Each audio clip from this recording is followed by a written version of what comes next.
O segundo mandato da presidente Dilma completou 7 meses e o governo só tem motivos para se envergonhar.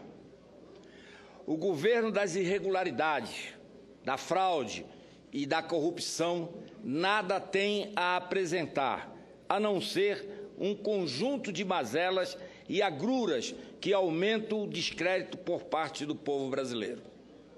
Não é de se espantar, portanto, com a matéria publicada nesta segunda-feira no jornal britânico Financial Times, que afirma que o Brasil era, aspas, um dos motores da economia global, fecho aspas, passou a ser, diz o jornal, aspas, o homem doente, fecho aspas, dos mercados emergentes.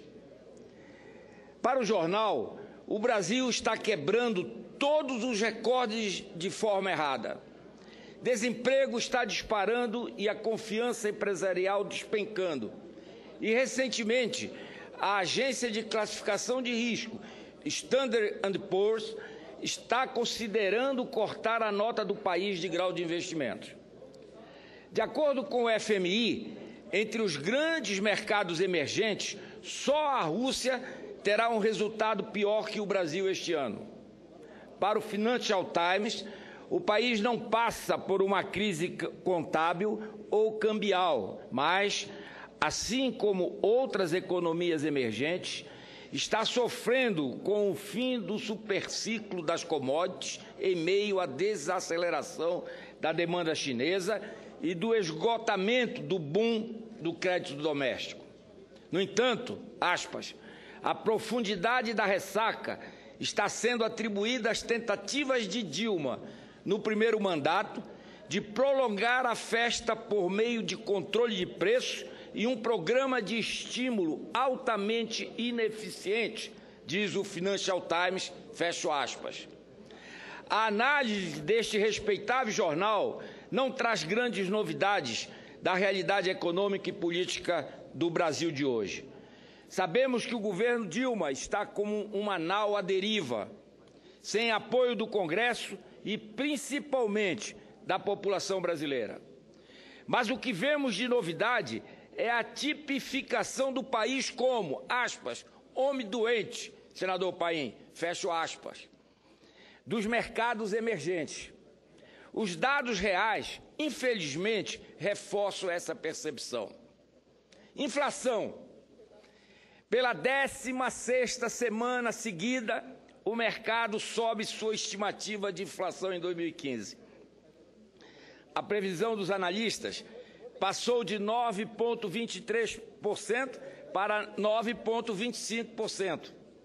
Já temos muitos analistas prevendo uma inflação de 2 dígitos. Deus nos livre, Deus nos livre.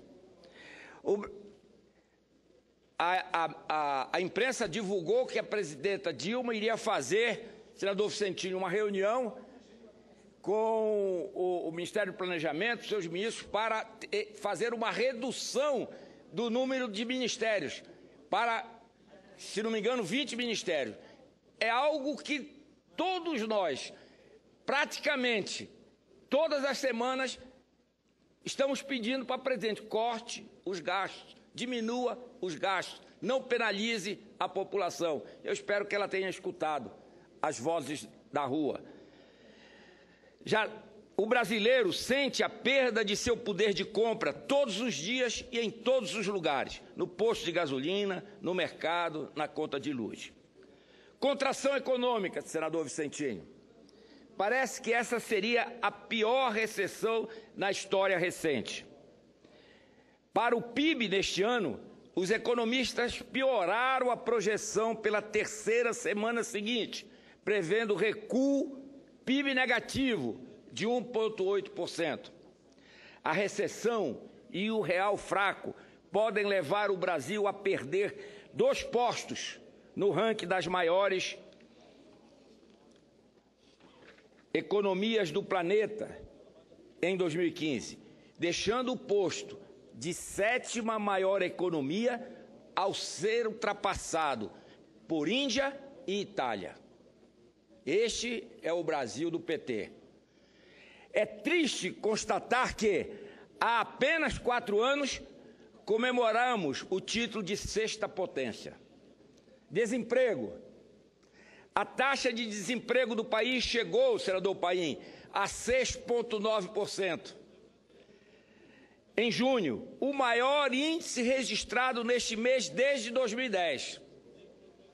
Ao mesmo tempo, as medidas tomadas pelo governo, e Vossa Excelência tem bradado aqui nesse plenário, dificultam a obtenção do seguro-desemprego, enquanto a retração econômica torna mais árdua a tarefa de conseguir uma nova colocação no mercado. Déficit.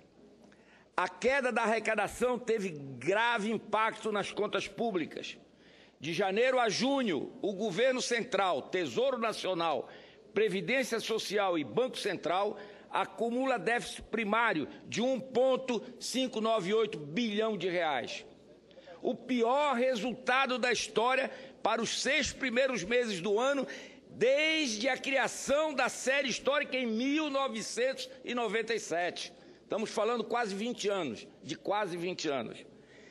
Enquanto as receitas líquidas caíram de 3,3%, as despesas subiram 0,5%, apesar da redução de 36,2% nos investimentos. As receitas caem, as despesas sobem e os investimentos são reduzidos. Este é o cenário de hoje, infelizmente, do nosso Brasil. Desvalorização da moeda. O dólar comercial subiu ontem 0,86%, encerrando a R$ 3,4537, maior patamar desde 20 de março de 2003. Pedaladas. Aguardamos o posicionamento do TCU, presidente senador Vicentinho, em relação às explicações oferecidas pelo governo para justificar suas manobras, para simular um equilíbrio nas contas públicas, passando por cima da lei de responsabilidade fiscal. Petrolão. Inúmeros casos de fraudes e de corrupção na Petrobras e agora na eletronuclear estão sendo desvendados pela Polícia Federal, pelo Ministério Público e pela Justiça. Com a nova prisão do ex-ministro José Disseu e novas delações na Justiça, estamos aproximando dos verdadeiros culpados. Com tantos dados negativos, o Brasil realmente está um país doente.